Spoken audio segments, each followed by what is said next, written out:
talk to you guys about what's important to us and where we're hoping to go.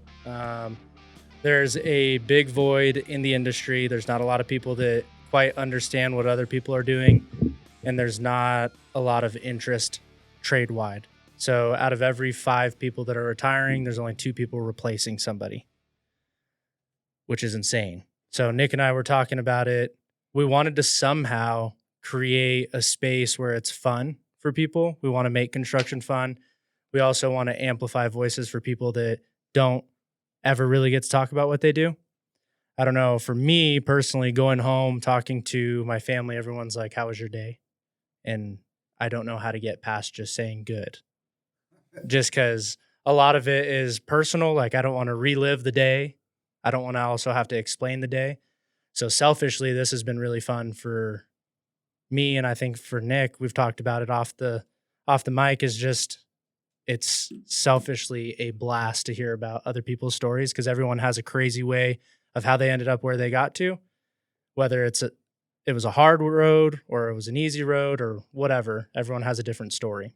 So bigger picture, we want to be able to take this to other people's job sites, go out onto the road, and just share everybody's story in Colorado, outside of Colorado, and just get to really know all the tradespeople throughout America and help them and have them share their story on a platform. That's the 10-year vision. So yeah, with that being said, we're recording. So welcome to the show. What was your name again? My name is Dom. Dom and Gilbert.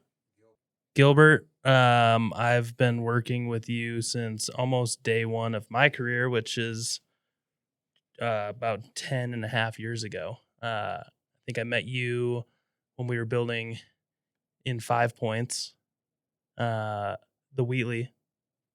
Can you give us just an explanation of what you do, what your company does? My name is Gilbert Herrera. I'm the owner of On The Spot Firestop. I've been in business since 2008. And me and my wife started this business. Just me, her, and one other person. Do you want to let the people know what fire stopping is? All right. Fire stopping is some fire stop material. What we do is we save lives. We install fire stop caulk to save lives. I messed up on that one. No, you're good, man. Fire stopping is primarily used in multifamily buildings. It's also in commercial, I'm assuming, as well. Yeah, it's used in everything residential. Now they're starting to do it in townhomes. So we're doing a few projects down in Commerce City and doing some townhomes, fire stopping. They're turning it into a trade for everyone to know that it's just not give it to your labor, your cheapest labor. Here's some red caulk and just go to town. Now you got to be certified to install this material and know what you're installing, and explain it to the inspectors or explain it to whoever. What are you doing? Why are you doing this? And some people don't know what it is. Some people just think, oh, that's just some red material. Just put it on the wall and you'll be all right. There's certain steps that we have to take to install this material to save lives. And it just started when I was 30 years old. I started this company. But before that, I worked when I was 20, about 22 years old. I started working with every company throughout Colorado and just went from one company to the next company for more money because I had a family, and it was very hard. What were you doing at that point for all those companies? I was a head man, would call that a supervisor. I was just leading the guys and maybe a crew of about 5 guys. And we did multifamily, apartment complexes, schools, hotels. And you were doing fire stop at that point? At that point, yes. That's all I did. I didn't have no other job. We just did fire. I just started like when I was 22, a young kid. I couldn't hold a job for nothing. So I just went for one company, worked for them for a couple years. Then I went to the next company for more money. Then I just kept going to different companies. And then And at what point did you say, I'm going to start my own thing? What age? I was 30 years old. My wife said that we should just start our own stuff because, one, I know a lot of general contractors, a lot of supervisors. Two, I know a lot of, when we did a lot of work in Denver, so I know a lot of city inspectors and they know me. And so she's like, we just need to start our own stuff and let's see where we go with it. What was that moment like where you walked away from the, I guess, guaranteed paycheck to more of the who knows what's going to happen? Right. So what I did, I kept my job with the other firecock company and just put my word out there, my name out there, what I was doing. Hopefully the company that I was working for wouldn't find out. And so I had my nephew-in-law. He was my right-hand man. You guys know him, Aaron. Mm-hmm. So Aaron was my man, and I just educated him on what we're doing because he was with me too on the last company we worked for. So I told him, I'm going to get us some jobs. You just got to be the one working and rolling this. I'll come and later on, but you just got to get us moving. So we got some work. We could start our own company. We're family. Mm-hmm. He lived next door to us because my mother-in-law, we lived next to our mother-in-law. And so I told him, let's just try it. My wife said she got the books. We had no education. She didn't know what she was doing. And me, I just said, let's try it. What else can we do? We're poor. We didn't have no money. How are we going to do this? Didn't really have anything to lose. It was worth the risk at that point. Right. To risk your other company finding out hindsight, it paid off, right? Right. Yeah, it paid off greatly. I'm blessed. I'm thankful. Yep. And it's just something that I learned. And that industry that trade has exploded in the last 20 years. It went from not being a thing at all to, it's some of the hardest inspections that we face on the job site nowadays is fire stopping with different cities, municipalities, and third-party inspectors. It's a huge, huge undertaking at this point. Yeah, right. Even so, fire stopping is still quite a niche industry. You talk to many people about it. Most people have no idea what it is. People who aren't in construction, and even most people in construction kind of don't really have a thorough idea of what fire stopping is, Right. We work for a GC, and we have to be for a multifamily builder, and we have to be very aware of fire stopping, or it will delay your job if you're not prepared for it. It will cost money if you haven't been thinking about all these assemblies that you have to take care of and who's inspecting and who's doing it and is everything covered? Are all the other trades aware of it and, drilling their holes correctly? It's complicated. yeah, Go ahead. it's going to be intense. Now that what's going on in Denver, you got to have a certification supervisor license just to install. And once it's getting ready, I think it went into effect in October of 25. And once this ball starts rolling, it's going to take everyone out of the ball game that's not certified, from drywallers installing head of wall, bottom of wall, installing the foam track on the drywall in the commercial buildings. It's going to take the electricians from installing their own putty pads. It's going to take the plumbers from trying to do it themselves. It's going to take the insulators trying to do fire stop, something that they don't know. So it's going to take a lot of people's jobs and make it more harder to install this fire stop. And you got to be competent at what you're going to do, because it's not like it used to be red is right. Just put red firecock and you're good. Now you got to provide a system to the city, or if not the city, our third third-party inspector and explain to him what we're doing and not just say, yeah, we just firecocked this. And so it's going to get interesting real soon coming down the pipeline, I think. Can you walk us through what the criteria is for that certification in Denver? That certification was pretty difficult to get. So I was in university at the time, which is great. They've done a great job. By the time I got to college, high school, my parents bought me a car, and I was able to go to university, and I didn't have to take out any loans. So incredible success that my parents have been able to garner on their end. But as for the certification, I was going through my last year of university, and I was kind of just like first getting into the office, right? And this was a fucking Bible.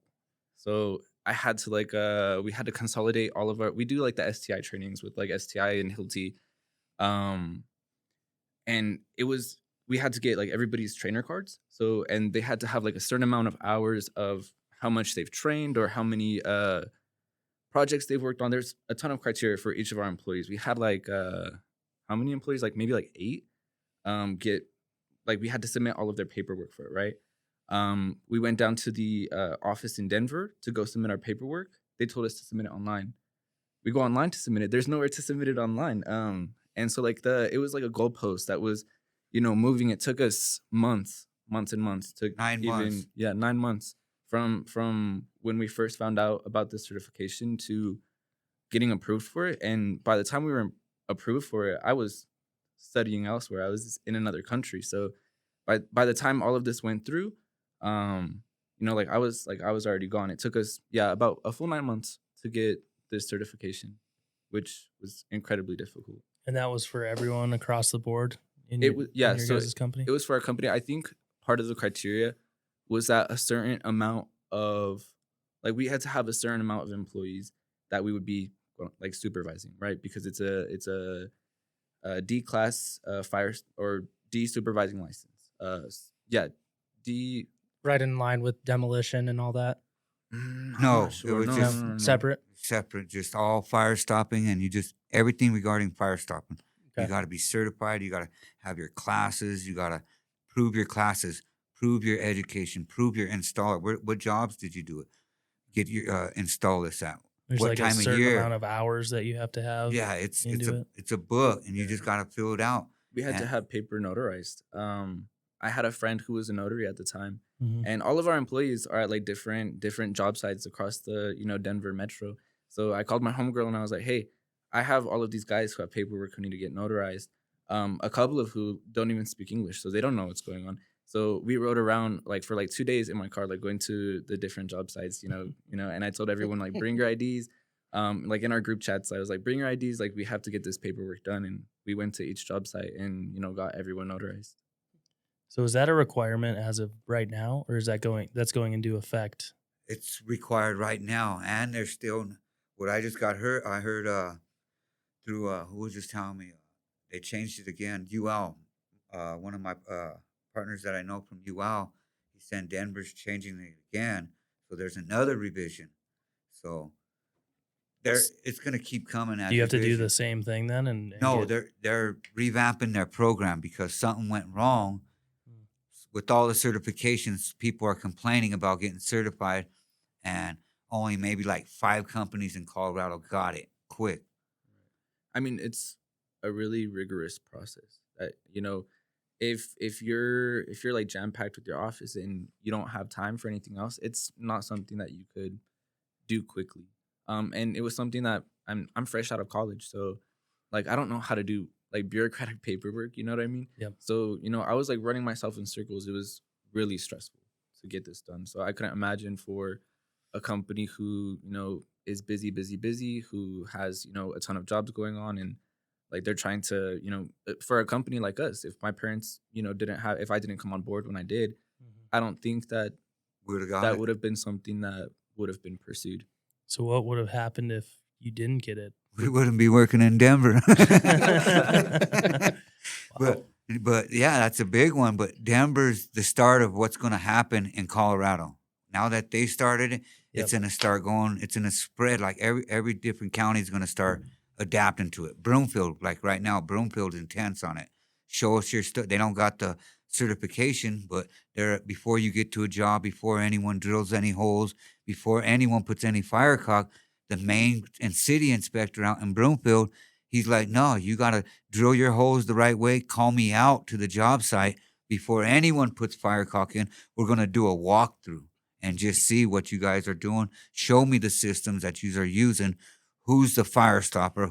So I know what's going on. So I see it coming. It's just a matter of time. Once something bad happens in a municipality, then they're like, oh shit, we need to change this ballgame. Let's just hire a third party and wave our hands up and let the third party deal with it. And let's not us deal with it because one, we don't know what Firestop is. We don't know what's going on. We don't know the systems. And if we hire a third party, he knows everything. Not everything, but he knows what's going on and he knows the systems. And so he can weed out the bullshit that's going on between the installers and the real installers and from the fake installers. Right. Just to backtrack a little bit, Dom, could you give us just like a brief overview in your mind of what fire stopping is? Okay, so it's always been a bit difficult to understand. I didn't really even like wrap my head around it until like I got to like the end of high school, right? Because I didn't really care what was going on. Sure. But fire stopping, so one thing that you need to understand about fire stopping is that the number one killer in building fires isn't the fire. It's the smoke inhalation and the toxins inhalation and stuff like that. So basically what we're doing is in walls that separate like apartments. So like from unit to unit, we're sealing penetrations that go through those walls. So with fire preventative caulking. So if there's a fire in unit 211, it would be at least like 2 hours to spread to the next unit if there's like an HVAC pipe going through the next unit. The annular space, that's where the smoke would travel through, right? Same thing with like joints and stuff like that. So the space between the pipe and the drywall. Yes. Pipe penetration, electrical penetration, plumbing, HVAC penetration. That's the main thing that kills people. And then there's joints too at your top of walls where your drywall or CMU or meets the concrete deck above and below. Yeah. So basically what we're doing is it's more preventative work than anything. So if there is a fire, the material that we're applying is called intumescent. And so like when there's a fire, it hits a certain temperature and it expands. So for example, if that's like a PVC pipe going through the next unit, there's a fire, it expands, it will actually close off that pipe. So even if like the plastic pipe melts, that hole will still be sealed so that smoke won't get through and more people's lives will be saved. Thank you. Appreciate That that. was really good explanation. Mm-hmm. Thank you. We've done like all of our trainings with like STI and Hilti, and they always do a really great job at explaining it. So I've sat in on a few of those trainings. The demos are pretty cool if you take the time to watch on Yeah. YouTube or whatever. They're pretty sick. We've done some in person, and we've been able to see some in person. Like when we do trainings with Hilti, we just did a training in Montrose where we were kind of just like spreading the fire stopping word. We're like disciples, right? But we went out to Montrose and Montrose, Colorado. Yeah, Montrose, Colorado. And they don't really know what fire stopping is out there. So like we're trying to spread the word. And we did it an outdoor. They had like these like fake little walls, like with drywall. And we had all of the installers, practice out there. And like we watched them practice, or the inspectors rather. Did they do good or what? Did they struggle? No, they struggled big time because I was the inspector at the time. So they had to come to my booth and they had to explain how to do fire stop. That was your payback time? Yeah, it was cool, but I just, I want to educate them guys up there in the mountains because they don't know too much of what's going on over here. They just know the old school red is right. So at this class, it was an 8-hour class, and STI Firestop invited me to be a teacher to go out there and teach all the inspectors. So we went out there and then just explained to the inspectors, what do you guys do for fire stopping? Asked them how do they inspect their work. They just said, just read it and say red is right and it's good. I told them this is how I would start. Bust your systems out. What systems are you guys using? Installer A, installer B, and that's how you'll find out how who's installing the stuff right or if they're just doing red is right. So I told the inspector, here's your system, here's your piece of paper, here's your stuff, your fire stop gun, here's your tool knife. Install, there's multiple, on this wall, multiple penetrations. Cock it, and let's see which one you guys come out is right. There's one with no annular space. There's some with annular space. There's some with point of contact. And so I let the inspectors go to town. And then after they're done, they get a walk to the other side of the drywall board to see the backside, to see if the fire stop went through, to see what they did is right. So we did that. Or before that, I let them say what is the right system and let them pick. And then after that, then I take them to the back and show them this is what was the right system because it's correct on your correct annular space, and just explain to them what you could do and what you can't. And when you got a point of contact and when you don't got a point of contact, some people say, oh, point of contact, that means you can fire cock it all the way around. No, it's just one point of contact, and then you got to perform your install of your material, whatever the system tells you. So, Yeah, I'm sure that was interesting. yeah, it was Teaching and just observing inspectors, learning about it. Yeah, it was cool. I got a kick out of it, and it just how they think of fire stop. They didn't think how it's so intense. They're just like, nah. How many systems are there? Do you know? There's a lot. There's thousands. Yeah, there's too many. It's just So it's every scenario basically. Like Yeah. you got a I mean, drywall there- wall with 2-inch PVC, 3-inch PVC, 10 wires, bundles of wire. There's every company. that's 4. Yeah. 4 out of the 1,000. I mean, there's a ton, but there's definitely some that are more popular than others. So my brother, you've met my brother, right? Mhm. Yeah. He's a big ass nerd, so he can call those like off the top of his head, which to me is insane because I'm not on the field much. Like I only worked on the field like in high school and college, like during the summertime, like on my off time, and then like whenever they need help, I was just out there on Friday, at Legacy Metro. But yeah, there's a few that are very popular that my brother can call out from the top of his head, but there's thousands, and yeah, there's too many to count. Hilti, STI, 3M, Medicock. There's so many Different manufacturers. I mean, Right. depending on the manufacturer that you're using of the material, you have to use their according systems. Right. And they're all UL Yes. listings, Yeah, right? they're all UL. Yeah, they have What's- to be. What is UL? What is UL again? Underwriters Laboratory. Yep. Thank you. So with each system, do you guys have sway when you go to bid on a project as to like what product you're using, or is that typically spec'd out? It's all spec'd out for the material. It's just based on the general contractor what he wants. Do you guys ever get to go in and like say, in our experience, this is this more superior product Yeah. in this application? Yes, you can do that, and Or cheaper, something that's yeah, you can. going to make your You bid can do more that. attractive. And it's just based on the owner, the GC. No, I just want this specific kind, and there's reasons for it. There's some reps that here are in town, and there's some reps that are not in town, Mhm. and there's some reps that got 5 dudes in town. It's what do you want? Who's gonna come help us when we're in a pinch? Because it's basically inevitable that you're going to run into something that you have to talk to them and get Some help. some help. Yeah, it's just basically who got the most support. That when it comes down to how do I get this, we'll say, we'll say a water heater closet with 2 3-inch pipes with a coupler, and the system calls for wood screws, and the installer used what are they called?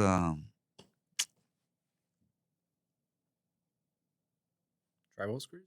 Drywall screws, yeah. And so, but it's calling specifically for a wood screw, and the paperwork says wood screw. And so I'm fighting that right now with the inspector because we're using construction screws. Oh. Not And- drywall screws, but construction. Yeah, and these screws that we're using are way stronger than these wood screws. It's like, man, this is gonna hold stronger than what these wood screws are. And so I'm fighting that with him right now, and we're waiting for an EJ, but they're trying to get their TCO, and we got like 40, maybe about 80 water heater closets that we gotta fix. Bringing back some memories It's for ju- you, Cody? it's just the smallest little things that you guys need to watch Right. more so than some other trades. There are loopholes, ways, or things not necessarily to cut corners, just different methods to do things where you guys don't have that. It's pretty black and white Yeah, from what I I've mean, noticed working with you guys. It's pretty tedious. I mean, but I think if you keep in mind at the end of the day, the work that we're doing essentially saves people's lives, right? Fire stopping started back in like the 1980s. One of like the big fires at the MGM Grand. It killed about like 80 people. And so that's like kind of the beginning of the industry where people started taking fire safety a lot more serious. And so, I mean, we try to keep that in mind. So we try not to cut corners and be like try to find workarounds. I mean, we always need a workaround, and that's where EJs come in. But yeah, there's not many ways where we can, maneuver. We don't have a ton of wiggle room. So yeah, things could get pretty tedious. It makes it nice though. You have a clear expectation as to what direction you need to go. There's Absolutely. not 5 separate things that you could possibly do. It's Totally. just one thing. And if you can't do that one thing, there's an engineered judgment so that you can Right. deviate from that original path. So, makes sense.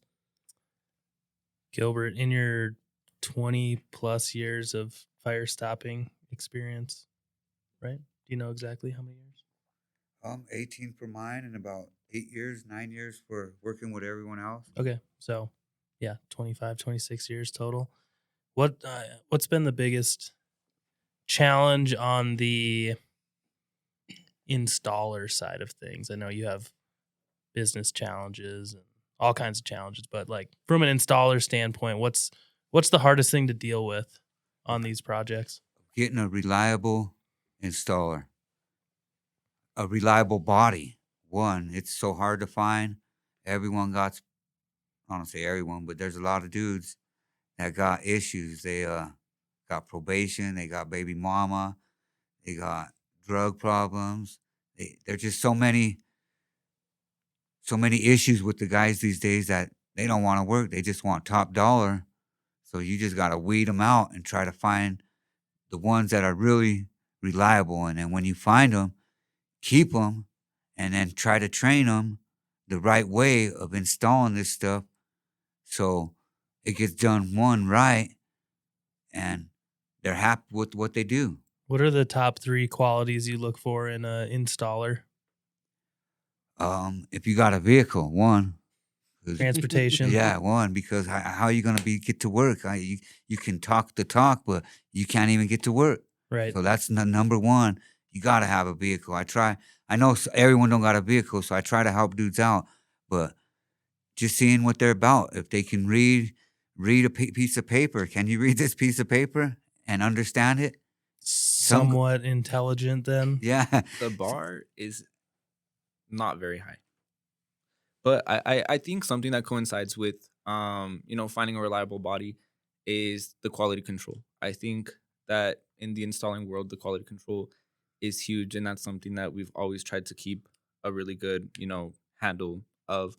Is that just kind of taking pride in what you're installing? Yeah, I mean, well, there's there's right ways and wrong ways to install. So of course, like within the annular space, you have to make it at least like a certain amount of inches inside of the hole, right? And then you have to make sure that it's all the way around the pipe. What some of our guys have done in the past, where their quality isn't the best, and this coincides directly with them not being a reliable body, is them like it's called mooning, and so it's like where you only go like around the pipe, and it's like a crescent, like a moon, and it doesn't cover the entire pipe. And some people might be thinking like, how hard could that be? But right, I mean, how many pipes are you doing in a building? Yeah. Thousands of yeah. pipes. So, and they all have to be right, because the inspectors will catch the 1 or That's the 10 that you don't do right, and then you lose the inspector's trust, and then for us, then our other inspections go sideways. So, I mean, it kind of does not start with you guys, but it does kind of start with these penetrations, which involve not only you guys, but also the people installing the pipe or whatever's going through the wall. It takes us to get going because if we can't pass our fire stop inspections, the insulators can't start their insulation, the drywallers can't. We can't close anything. Yeah, so if we don't get our shit together in the beginning of the ball game, then we're right off starting the whole project off wrong because fire stoppers messed it up again. They can't get the systems, the third parties on them. It's an easy thing to, knee-jerk reaction say, oh, the fire stoppers, they can't. But it's rarely, I would say it's rarely your guys' fault. It's usually. Yeah, it's a variety of things that it's the drywall hold you guys up. I'm kidding. It is the drywallers. It's someone punching a hole at the last minute, literally punching a hole and not having it properly cut. I would say in my experience with you guys, there's probably one time where it was truly you guys, and it was a silly conversation. G and I were walking, and this is another question that I have. So it's 2 parts, but how do you keep someone motivated when they're caulking thousands of holes down one hallway and we're walking, cruising through, and you guys missed 2 for no apparent reason, just 2 small holes. Right. And you and I have had this conversation a million times that they got this one, but they didn't get the one right here. And it's because they're just looking at these holes all day, 8 hours a day for however many days. It's easy to miss. Right. That can happen. It's human error, Right. I mean, and we try our best. Like we're on their ass. We're like, guys, double check your rooms. Walk around like when you're done with the unit. And I mean, it's just part of our trade. Yeah. Yeah. There's not much you could do about that besides things get triple missed. check, quadruple check. Yeah, things get missed across the board for all trades. No one can be perfect, but do you have a follow-up question to that? Or it was just how do you keep someone motivated when the days are hard? You pay them. Yeah. Right.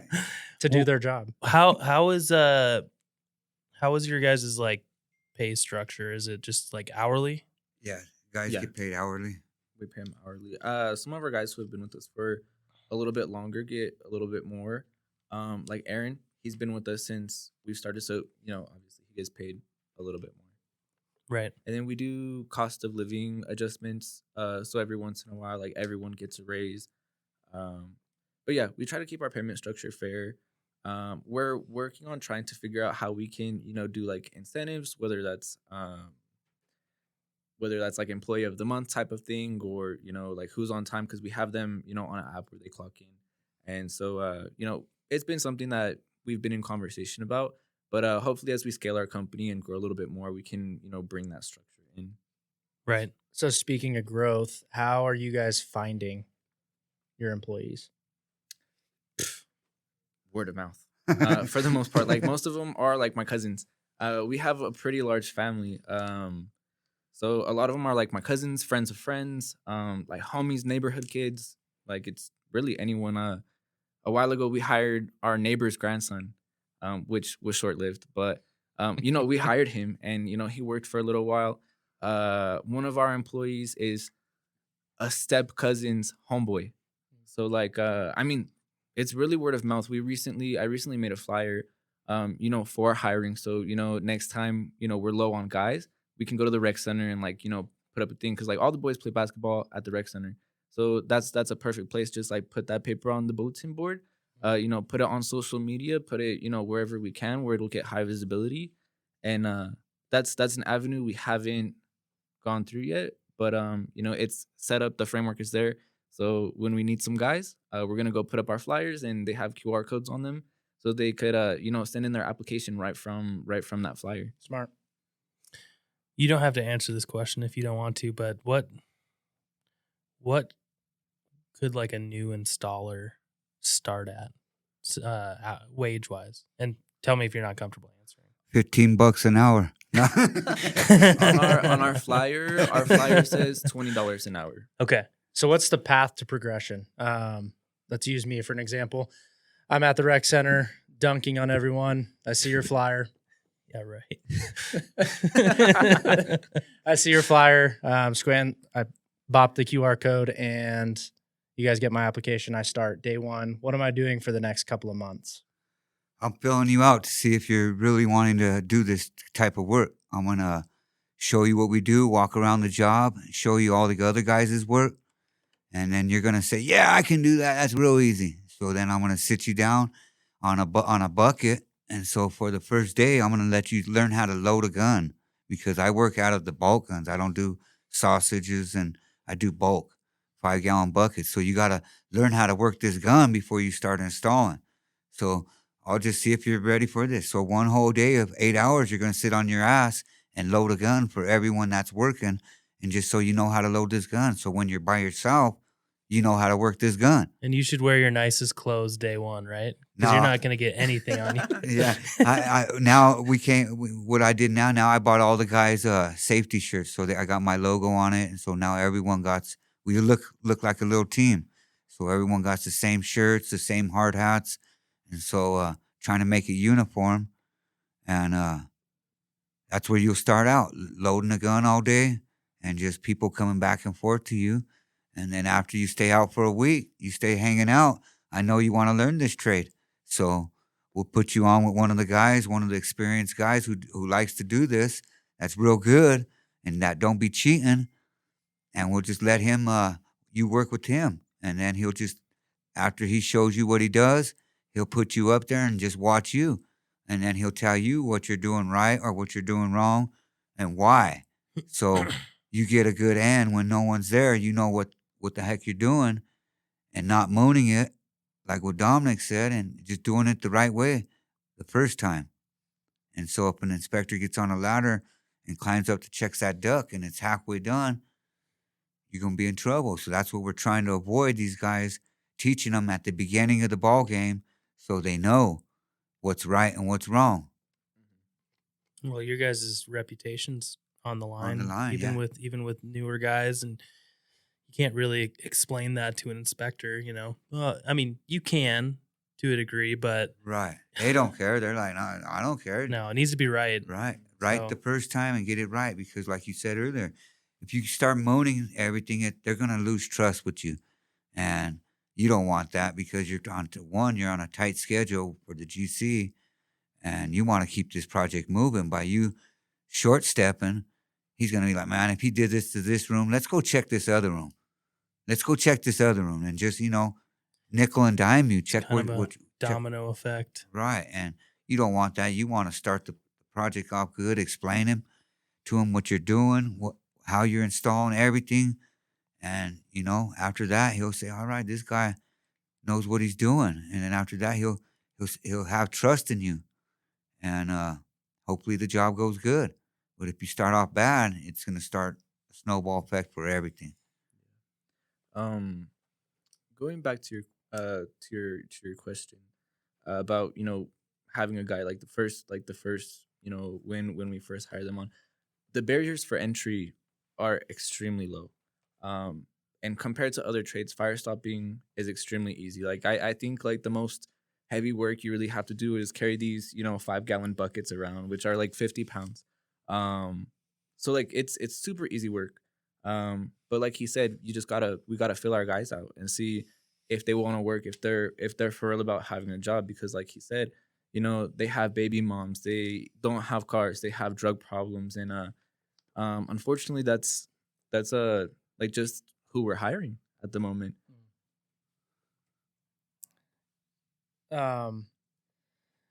So as your company has grown, I know you had mentioned earlier that Aaron was your right-hand man for a very long time.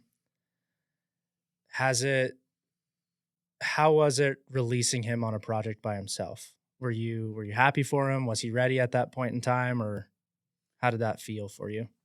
I was happy, and Aaron was happy because to this day, he doesn't want no one working with him. Sure. He says, no, I can do this job on my own. Just leave me alone, because he doesn't trust no one. He's like, no, everyone don't take this for real. Yeah. So what I do on the big jobs, I'll put Aaron to start the job off, and then Aaron sets the rules. Nah, you guys, after he got everything lined up, he'll let him know. Nah, don't be doing nothing dumb here because it falls on me. Everyone knows me here. Do it the right way, and everything will go good. And I can trust Aaron. I'm so happy that I can just say, all right, today you're here by yourself, Aaron. Stay here all day. Do what you need to do. Start at this unit and get to where you get, and just let me know. Let somebody know where you're at, and so we know.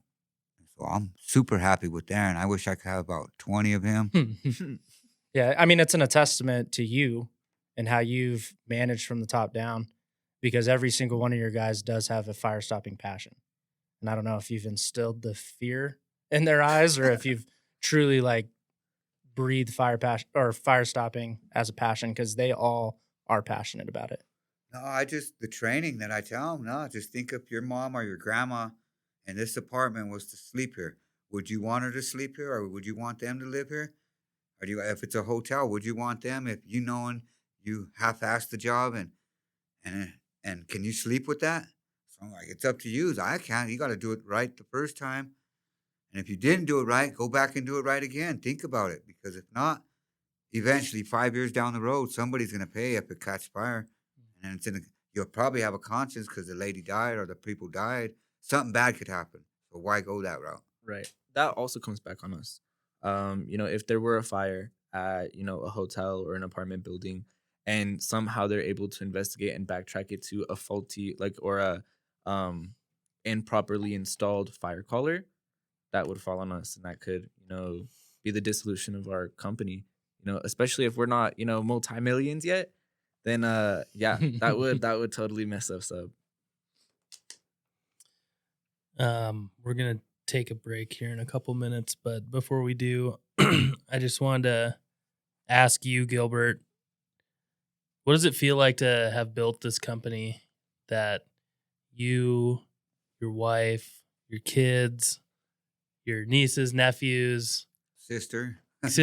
kids that grew up with your kids, have all, worked for, continue to work for, and have like a future with? What does that feel like? Feels great. All I'm trying to do is help people out that want to be helped and not land up in the situation I landed up in as a young kid. And if I can do that, go back to my community, I do that, and ask some of the community reps if they got any kids that want a job. I'm going back there first, but it's hard. Some of these kids don't want to work. So I feel happy. I'm thankful. I'm grateful. I do not have an education. I finally own my house. I'm getting ready to purchase a warehouse to do some other fire stop stuff. So stuff is looking good for me for where I came from. And I'm not looking back. I'm thankful, and I'm just happy to help everyone out. Sure, it's very fulfilling to look back and be like, oh, that decision I made in 2008, changed the direction of your whole family's lives forever. Right. And then like my son, I paid for all his college. He don't owe nothing, no debt. And mostly all kids that go to college got debt. So I saved his ass. Not a lot of people can say that. No. Right? I And he got some master's in international business. So I helped him out. And all I'm trying to do is make my kids' lives better than what I went through, so they don't have to live the hard life that I had to go through, all the stuff that we went through to get where we're at. So I'm thankful, I'm happy, and I'm just looking for more. Awesome. We'll take a little break real quick, and then we'll come back. So with all the certifications and the changes that fire stopping is going through, do you ever think that it'll become an apprenticeship program through a trade school? Yeah, I think real soon, I don't know about a trade school, but it's going to be a trade real soon. And depending how you hear about fire stopping. If you want to get involved in it. It just depends if you want to do this. You see how you show up to work with red clothes all from head to toe if you don't know what you're doing. And some people be like, I don't want to get dirty. Yeah. Like, Dom. Some guys don't want to get dirty and be all full of this stuff. So it's going to be a trade real soon. Yeah, I hope that it could, maybe even if it's like with like high schools or alternative schools. The high school I went to had like a plumbing program, construction classes, CNA classes, because we had a really high dropout rate. So I think the reason they offered those programs is so that kids would, go into the trades right after school, because university just wasn't an option for them. So like hopefully I see that maybe we could do something similar with, on the spot, and try to get into the high schools, and try to expose more people to fire stopping, and hopefully by then, our company will have grown and we can offer more competitive pay, to pull more people in, and spread the word about fire stopping. Well, with the requirements becoming more stringent, it seems like every year, honestly, it's just getting harder and harder, and you got to be certified for more, and the inspectors are inspecting that much more detailed.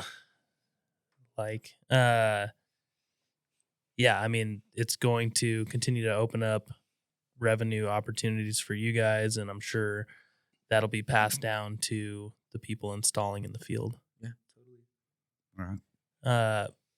Dom, I wanted to ask you, can you just tell us your journey? You mentioned you went to school and you have your master's. Can you just explain all that? Yeah, so my parents started On The Spot back in like 2007, 2008. We didn't live like the most, like, it wasn't the most like glamorous life, but my brother and I, we had everything we needed. We had, a pretty great childhood. 2 parents and a roof over our head, and, meals in our stomachs. I do remember like in middle school and getting into high school, we like I think the first time we bought clothes from the mall was when like my brother and I were in high school. Um and so like I mean by then like I had, become conscious to the world around me, and at that point I knew my parents, were making a little bit more money. And I wasn't totally sure, like what they were doing, but I knew that we had our own company. My cousins would come over, at the end of the day I'd get home from school, my cousins would be there. And like that's kind of to the extent of what I knew. And then I went through high school. About junior year in high school, my parents bought me a car. And so I was like, great, this is great. And then that's when I started. During the summers, I would work, fire stopping in the summer. Hated it. It was hot. It was sticky. I would get dirty, and like it was really not the scene for me. But I'm very glad that I did work and participated in, got exposed to what fire stopping is. So I graduated high school. I went to college. Initially, I wanted to study liberal arts. My parents were like, "That's stupid. Don't do that. Study business. It's much more reliable. We're not going to pay all this money for you to study liberal arts. So study business." So I studied business. I did international business for my bachelor's degree, still during the summers, working for my parents. I worked at restaurants. I had, a few different jobs. So I finished my first degree. I started in 2020 at the beginning of the pandemic. So I was on Zoom University. I went to CU Denver, but all of my classes were from Zoom. So, from 2020 to 2021, I'm at home with my mom. She's working all day in the office. I'm, doing my schoolwork. And then we have my nephew there. And then, slowly after COVID, things start to, go back to real life. So I start going to school. I finished my bachelor's degree in about 3 years. But because I was doing online school, I did summer classes. So I finished my bachelor's early. Also, when I was in high school, my parents pushed me really hard. They were very strict about my education. So even in high school, I was doing summer classes in, concurrent enrollment, just because they made sure that education was, a principle in my life. And so from there, I was recommended by one of my professors to do a master's degree. And at this point in time, I kind of had figured I don't really want anything to do with this company. My brother didn't go to college, and he was like, it was kind of like this unspoken thing where he was like he was just gonna take it over, and I was just like, cool. Like, I'm going to college. I'm gonna, have a career and do something else. It wasn't until I started my master's degree. I had this professor. His name is Dr. Serapio, one of my favorite professors. And I took his entrepreneurship class, and I did independent study with him. So he would give me like a stack of books, a stack of magazines, articles to read. And then in a week, we would come back and we would just have a verbal conversation. And in this class, he was like, Dominic, you have a very unique opportunity. There's this method called, what I learned in my entrepreneurship class. It's called the bird in hand method. So it's very difficult to start your own company, right? And so why would you start your own company from scratch when if you already have something, like you would go off of based on what you know, right? So if you already have something that if you're in the construction industry, stay in the construction industry and grow from there. And I would tell him more and more about my parents' company, and he met my parents. I brought them to networking events, and he told me, he was like, you should help your family's company out and see what you could do, see where you could take it. And so I really got into it, and I was like, you know what, maybe I should. And so I looked into our operations. My mom learned how to do all of this stuff off of Access and Excel for Dummies books. So all of like our whole company at this point, until like about like a year and a half ago, was all Excel sheets. And like that's pretty much like that was our whole company, on the back end is Excel sheets. And I was like, Mom, like our margin for error is incredibly high. Like we're getting into like family arguments because change orders aren't being recorded, and our P&Ls aren't coming, and like they take forever to get because we have to do everything by hand. And I was like, and then with our guys, they're constantly complaining like, hey, like you messed up my hours, like I'm not getting paid, like I worked these hours, because at this point my dad was writing all of the hours just on a calendar. He'd write their names and how many hours they worked. And I was like, oh my gosh. So I come in, we put some systems into place, and it solved a ton of our problems. And, we were able to save a ton of money. And the first thing that I did was do like our time tracking thing, like where we have our guys, put like a clock in on an app. And like that was one of the first things that, I did in our company. And, it had a huge impact, not only for us, but also for our employees. We don't get as many complaints about, messing people's hours up. And from then, I kind of figured, I was like, I'm kind of good at this. So I'm going to continue with this, see where we can take the company. I think our company can grow much larger than what it's at right now. I have huge hopes and huge prospects for On The Spot Firestop. And I think we'll be expanding. I know we'll be expanding, within the next few years. Yeah, it's got to feel equally as good as your dad's story. Just right, it's amazing. You can now take this and take it to the next level with your background and education at this point. That's where we hope to take it. My brother and I, we're a great team. We're not I don't know how to say, like, we wouldn't be friends, like if we had just met, but like we're brothers, and we were great together. We're a great team. Yeah, I can relate to working with. Right, you work with your brother. Mm-hmm. Yeah, it's pretty cool to be able to say that. Yeah, it's really cool. That's sick. I love it. What with all your education and business background? Oh, you good? My bad, that fucking hurt. You right? Yeah, I'm good. Go ahead. What kind of respect do you have towards your parents, just after everything you've learned and now realizing everything that they sacrificed and put on the line to build this company? I think about it every day. My parents are like the biggest inspiration, that I have in life. There's a poem by Tupac Shakur called "The Rose That Grew from Concrete," and it's about people facing hardship and making something beautiful out of that. And for me, my parents are the roses that grew from concrete. They had pretty difficult, not ideal upbringings, and to do that, come up with no education, and build what they have. I'm so thankful, because had they not done what they did, I wouldn't have had the opportunity to go to university, to travel to other countries, to speak different languages, to do so many things. I've been afforded so many luxuries just for my parents, and I have the utmost respect for them. They sacrificed a ton. Even growing up, there were Christmases where like we did like adopt a family, and my brother and I didn't know. Like we didn't find this out until way later, right? But my parents really did sacrifice so much, and I'm so incredibly thankful for everything that they've done, all of the luxuries I've been afforded, the unique opportunity that I have to, go to university debt free, come back, take my education and use it to, make my parents more money and, in turn make myself more money and, help out our entire family, our entire network, because, we're creating jobs for all of our, the males in our family. Construction is, male centered.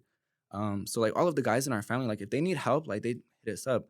The women in our family, it's a little bit more difficult. A lot of women don't want to work construction. It's not really, an environment for especially more feminine women.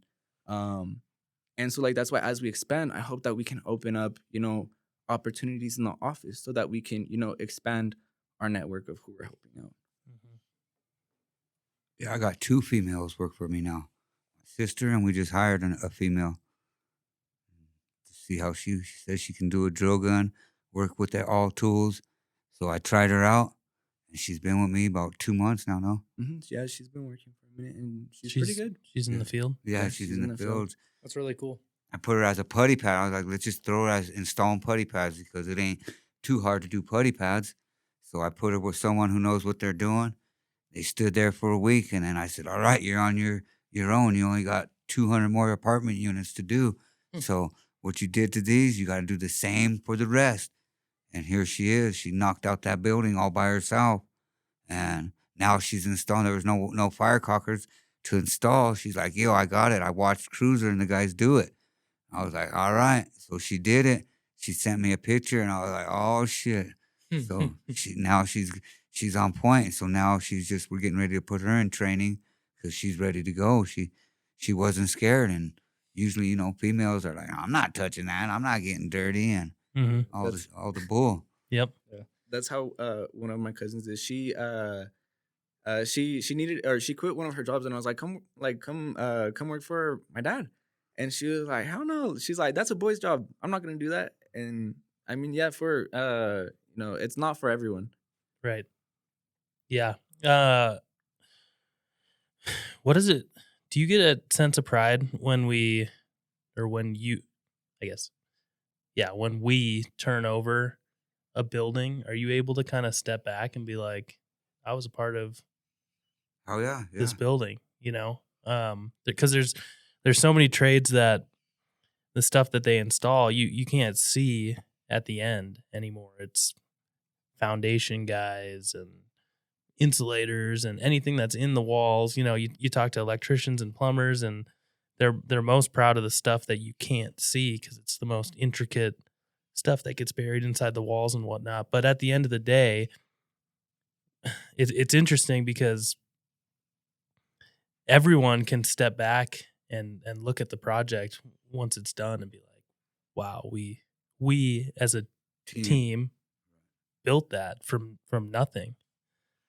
Right. I take a lot of pride in just driving through towns when I'm with my family. We did that building. We did that building. We did that building.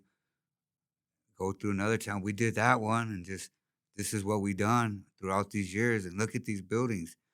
And they gave us a shot at this, not knowing what they were getting themselves into. And look at all this stuff that we've done.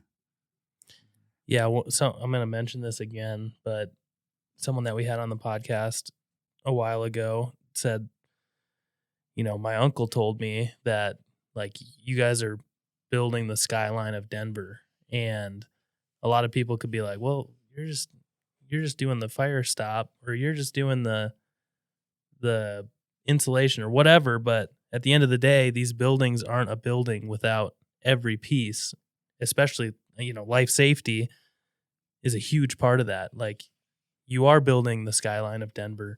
You are making, all these buildings safe for people to occupy and sleep easy at night, knowing they're safe. And yeah, I do the same. Like when I'm because for me to explain to my friends who are also in university, to explain fire stopping to them, they're like, what is that? Like they don't get it even after explaining. And so when we drive through downtown Denver or like even like on the highways, I'm like, look, we did that one, we did that one, we did that one, and they're like, oh, and like they kind of get it, but not really. But yeah, there's a lot of pride in seeing the work that we've done and passing by buildings, passing by apartment buildings that like there's one off of I-25, and when we were working there, I mean it was like, oh, fuck, we gotta go to work. But you pass by and you see people living in there, and like you see it at night, and there's like people in their apartments, and they're just enjoying life, and they have no idea that we were there, and we have no idea who they are. But Thousands and yeah. thousands of man hours went into making that, building a community and somewhere people could live and enjoy. Totally. Take also pride that I'm doing a few projects in the neighborhood I grew up in, and where my old house that I lived up in, up off of Tennyson, up in that area, 38th to 52nd. So I'm all over Tennyson and all in that north side, the Highlands. I got 2 big jobs we're doing. And I'm like, yeah, we get to finally work in our own neighborhood. And so I'm like stoked about that. I'm like, Yeah, cool. very cool. That is cool. Do you know off the top of your head how many buildings you guys have done since 2008? No, I can't even. There's a lot. Countless. Do you Yeah. remember the first one that you guys got? Yeah. You got the contract for On The Spot. What was that first It job? was Dakota Ridge High School. They did an addition over there. And I think it was Brown Construction. That was the first company who gave me a shot at it. Do you remember what your line was or your pitch to them? No, I don't. I remember looking at our proposal. It was like five sentences saying we're going to do this for this and this and that. And that was it. Did you guys win or lose on that proposal? We actually, shit, I can't even remember. I think we won because it was our first job, and it was only me and Aaron and my wife working. So we didn't have a bunch of overhead and it was basically me and Aaron. My wife was just there just to point and say, you got to do this, just acting like she knew what she was doing. But I think we made, and it was a trip. When you think back to when you were in middle school, high school, and being drug out to the job site to do field work, even though you didn't want to, what would you say about that now? If you could talk to yourself back then, is it worth anything to you now? Yeah, I mean, I would tell myself probably to stop being a little brat. Like even at one point, I didn't want to work for the company so bad. I got a job at Burger King, and I was like, I'm not doing this summer. This summer, I'm working at Burger King. Hated Burger King too, so I was like, fuck it. So after that, I went back to doing Firestop. But I'm so glad and humbled to have been able to be at like where we were with my parents, and we came up as a team, and we're still a team, and we're going to continue to be a team. Did you learn anything working in the field at such a young age? I think the quality control, that's one aspect that I'm like, okay, like that's just Bible, you got to know that. Honestly, I didn't learn a whole ton because I wasn't super proactive. Like I kind of was a brat, and I was like, I'm just doing this because they need help and I'm doing it. And like I need some extra money in my pockets too. So I'm just gonna go to work, do what I gotta do. And that was that. And my brother and I, he was kind of like the one telling me what to do. And we're brothers. So I'm like, you're not gonna tell me what to do. And we would just head to head, we would bang. And yeah, I think that taught me a little bit about getting along with your coworkers. Especially when you have large differences, and being able to coexist and work for the same company. If you were to go back in time, Gilbert, back to 2007 or 8, whenever you started On The Spot, what would you tell yourself? I should have stood in school and learned all this stuff because I can read, get myself through stuff, but I wish I'd have just stood in school and just learned all what I need to know, not learn the hard way. Mhm. But I learned the hard way, and that's when you learn a lot of things. So should have stood in school and listened to my parents. That's my main thing I should have did. But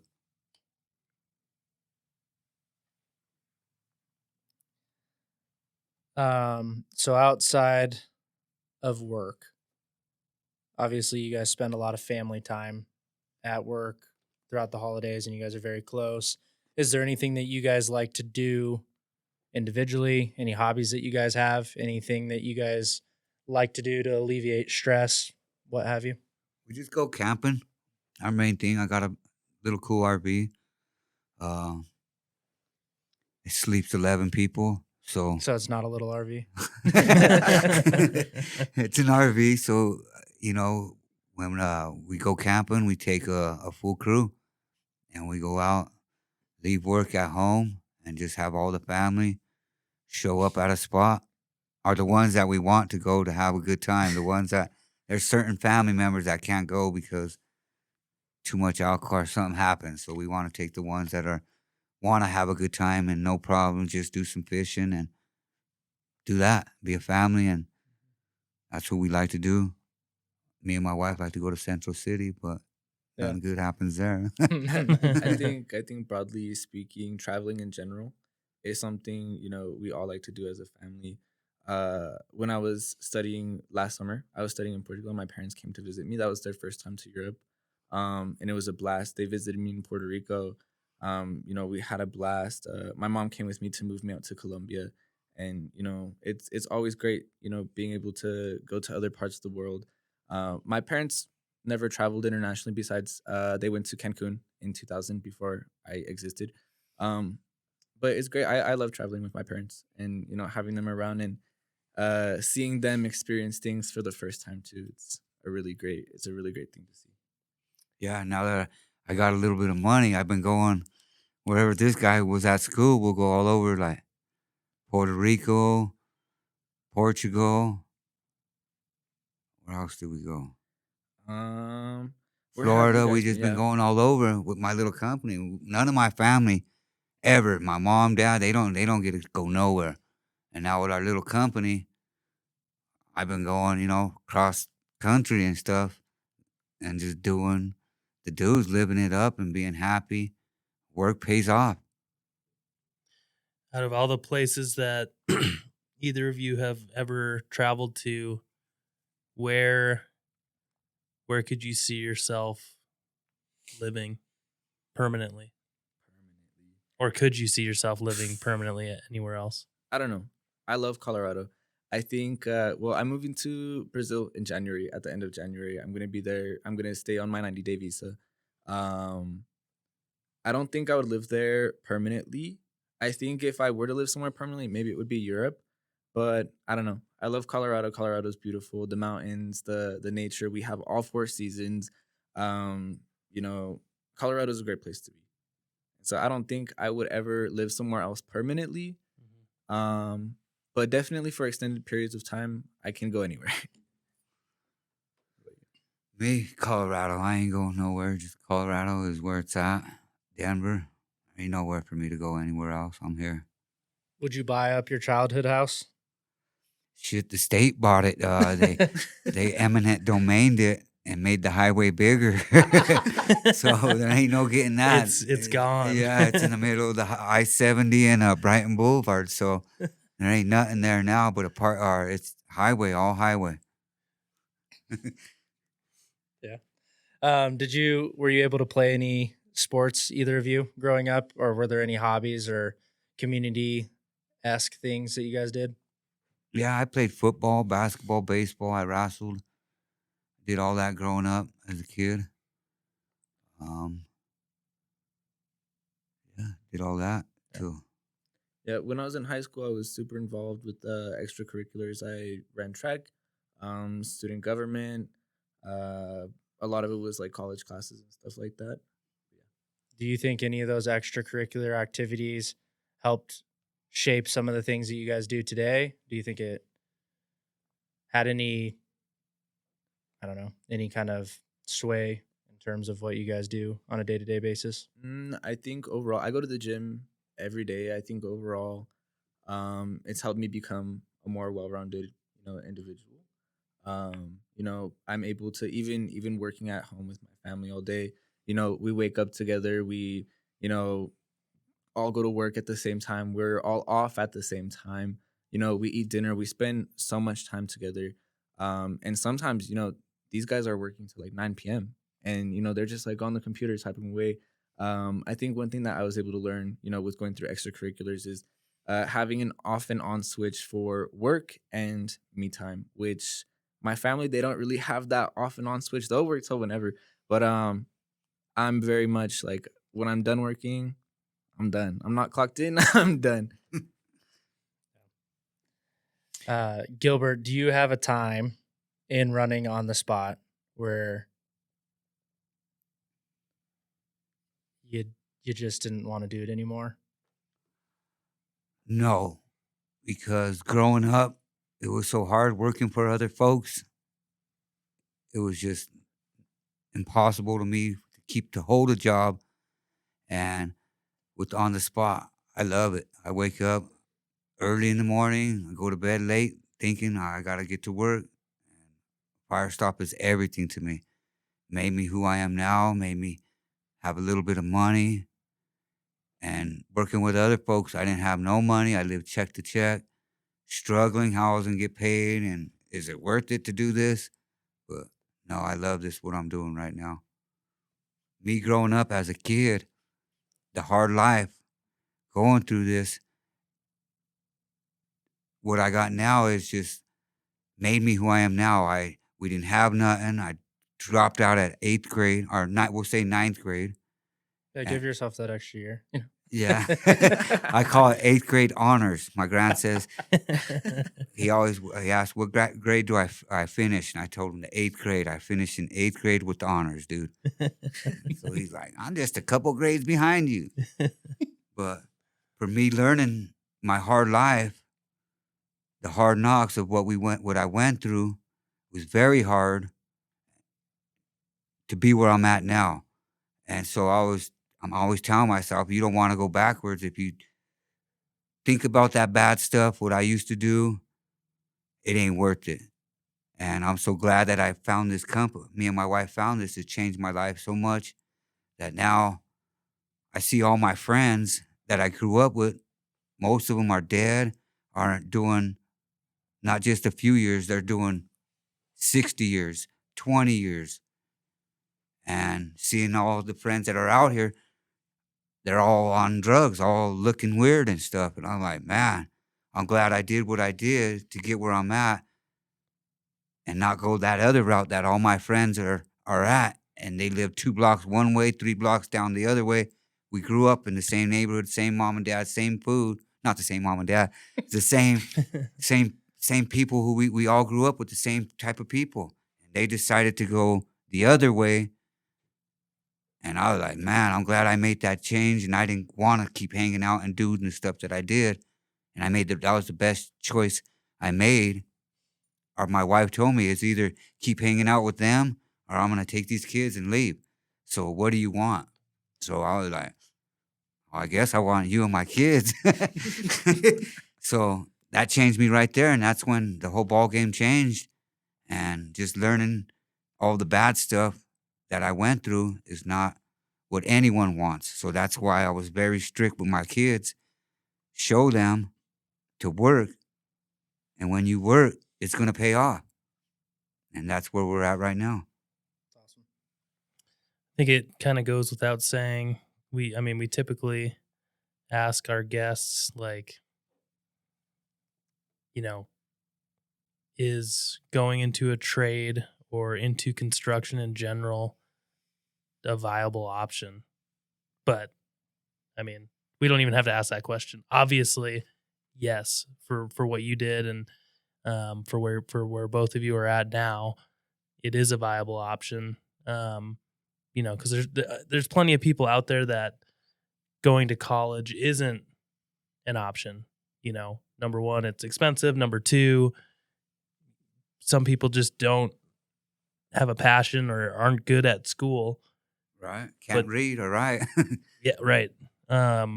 So at the end of the day, and kind of our mission is to talk to individuals like you guys and kind of establish the fact that there are other options, and construction, working in a trade, is a very good option and can pay off big time in the long run.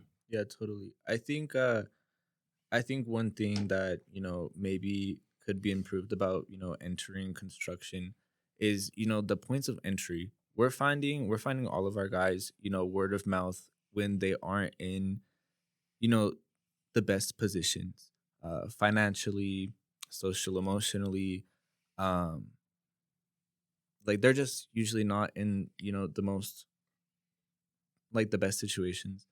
Um, and I think our idea is, with kind of like what my high school did is like reaching out to students and having, these programs, in schools, or at least in close proximity to schools, that, make it available for kids who, college isn't an option. They don't really want to do school. They can get into a trade, and it's a totally viable option. I just wish that there was you know, a lower barrier of entry, for those kids, to get into construction before they get into, difficult situations. Prison, the pipe, or what's that word? Yeah, it's the like school to prison pipeline. A lot of kids who, don't finish school, or kind of like school really isn't their thing. How else do you make money, without even your high school diploma? You don't get a ton of options, right? So I mean, you're gonna make money however you make money, and sometimes that lands you in jail.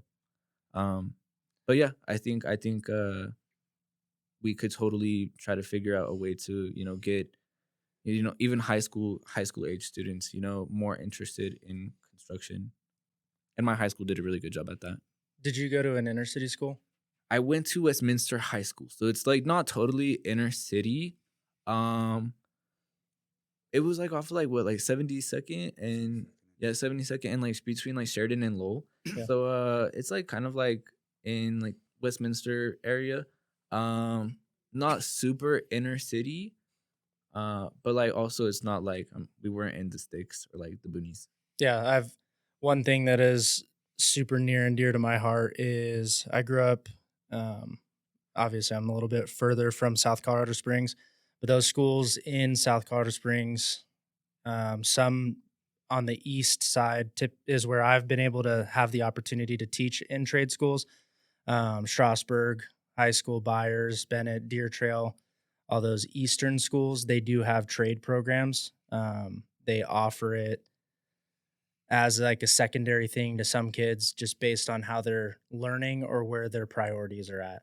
So I've been able to go out and say, this is what it's done for me, because I didn't go to college. I grew up just being in the trade. So it's something that I've enjoyed. And I think that's awesome that Westminster did that, because going in and seeing that little bit of a light bulb in a couple of those guys' eyes, or guys or girls, I've seen it on both ends. They just don't know that that's an option, and they don't know that they can live off of it, because there's this weird stigma in construction, and they don't know that there's so many different jobs that they could be doing. Yeah, I think there's a stigma in academia as well. I don't know how it was for you. I graduated high school in 2020, and for so many students, college was pushed onto us. Like everyone told us, like, go to college, get a degree, you'll get a good job. For so many people who, graduated the same class and even before me, that's just not true. Like the economy doesn't allow for it. Like a ton of people who are like millennial aged, like went out and they got degrees and they spent a ton of money on degrees because they figured that they would be able to pay that money back. But our economy's trash right now. So, they can't really get, high paying jobs to pay those student loans back. And then, on top of that, there's interest. So, I think for many people, college is pushed way too hard, and way too many students don't understand that you don't have to go to college. And I'm saying that as a college graduate. Like college is not for everyone. If college is gonna put you into mountains of debt that you'll never be able to dig out of, why would you go?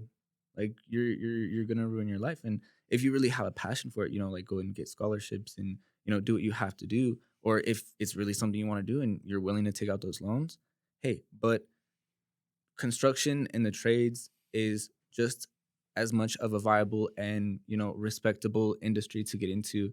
And I think there is too much of a stigma for people to get into construction. And so, yeah, hopefully this is, with your guys' podcast, this is something that, we can, work to fight and get, a lot of younger guys, girls, anyone, who Wants to don't work. really want to work, and like you don't have to go to college, and you can make money and do the trades. Yeah, and like Cody said, I mean, there's just so many jobs in the industry. You can go into estimating, project management, superintendent, into the field, installer. There's all those roles are for every Person. trade, and every person. It's literally every step of anything that we build. yeah, It's just putting it in your ear, putting it in these younger generations' ear. This is what you can do here. This is what you can do right here in town. You ain't got to travel far. And the industry is constantly changing and evolving. growth too. It's all every city's growing. It's getting bigger. Yeah, I can relate to your story as well. Dom, I graduated high school 10 years before you, and it was the same thing. I mean, it was college is being pushed on high school graduates as kind of the only viable option. It certainly was for me as well, 10 years before you. And same thing, I went to school, and I know a lot of people that it didn't work for. They dug themselves into 6-figure debt, and Are you one of them guys? no. Luckily, I do have debt, but not anywhere near 6-figure debt. But yeah, that's our mission. Is we want to let people know that there's other options, and there's ways to become extremely successful by skipping that stage and taking a different route. And I mean, there's no right or wrong. College is valuable to people. It does teach a very good lesson. But even if you just try the trades for a summer. Right. Gives you a way different appreciation just on life in general. I mean, even my brother, he's incredibly bright. I mean, you've met him. You can tell he's a pretty smart guy. He's really smart. And he didn't go to college. And he's doing in the trades, he's doing just fine. He's doing great. He, is great at what he does. He can, call systems off the top of his head. And he doesn't need a degree for that. And I don't know, he would have done great in college had he decided to go, but also he didn't have to go.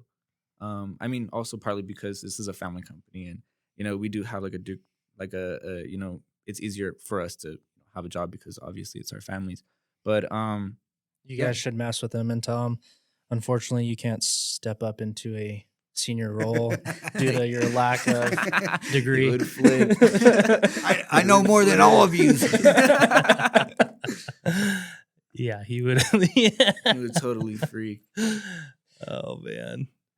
My boys are shooting for big goals, but just going back thinking, we looked at our first check not too long ago, and we were like, what? My wife still got it.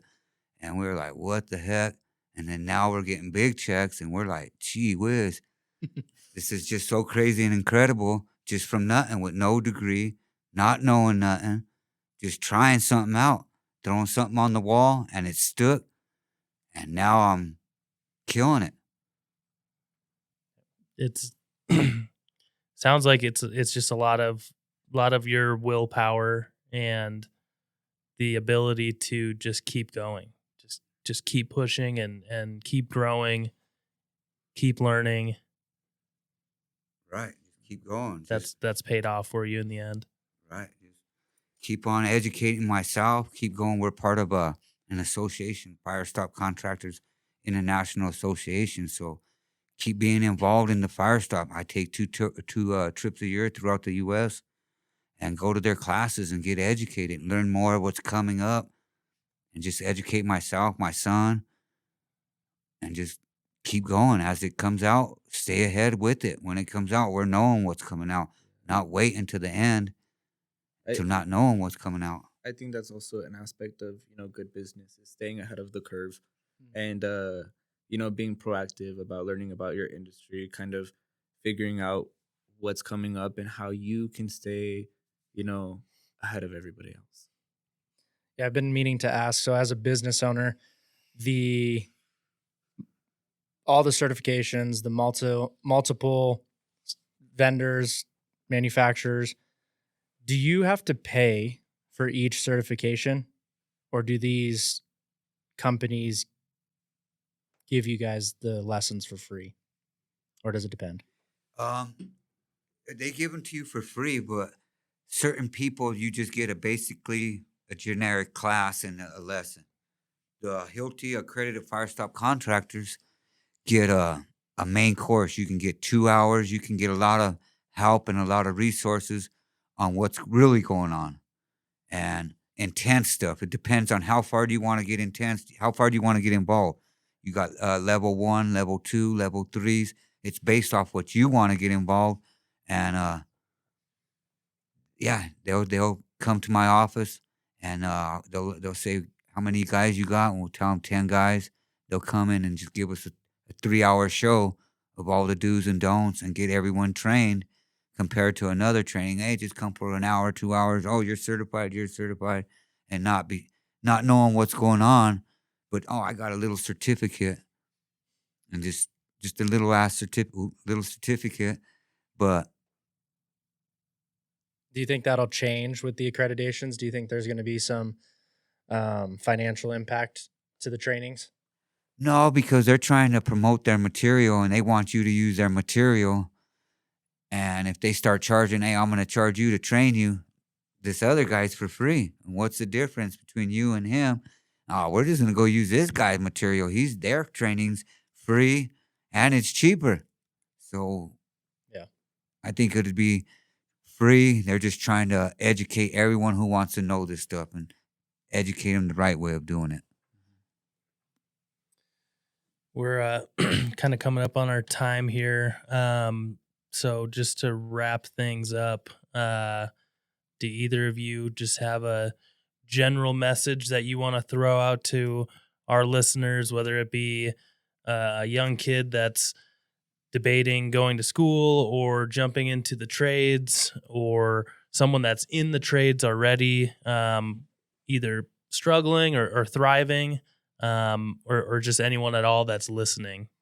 I'll say for the young guys that are just having a hard time, you're young, you got a baby mama, a kid on the way, and it ain't looking great for you.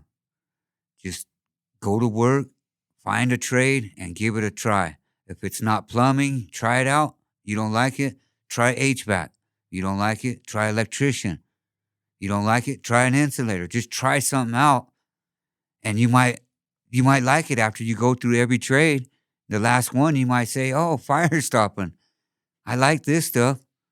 So just give everything a try before you make the wrong decision that might have consequences for the rest of your life, and you won't be able to come out and try to do a job at a young age. So just give it a try at a young age, old or young. Try the field, construction field. You might like it, and just try it. That's all I got to say. I'd say my word of advice for whoever in the industry is never stop learning. Never stop learning, whether you have a job and you're comfortable. Um, like I had this job and I was comfortable. But I took an estimating class because I want to learn how to estimate, and I'm finishing that like next week. And never stop learning. And oftentimes, especially for people who like school really isn't their thing, go for a certification, save up some money and pay for your class to get a certification. And it'll build your knowledge. And don't worry about the certification. Worry about building your knowledge base in your head. Don't worry about finishing the class. I mean, you don't even have to get the certification if you don't want. Just make sure that you're building your knowledge base and that you're applying that to your life and your work, and never, ever, ever stop learning. Because once you stop learning, you'll be stagnant and you'll fall behind. So yeah, that's my advice to everyone. A little bit more so, younger guys who are either just entering the industry or debating on entering the industry.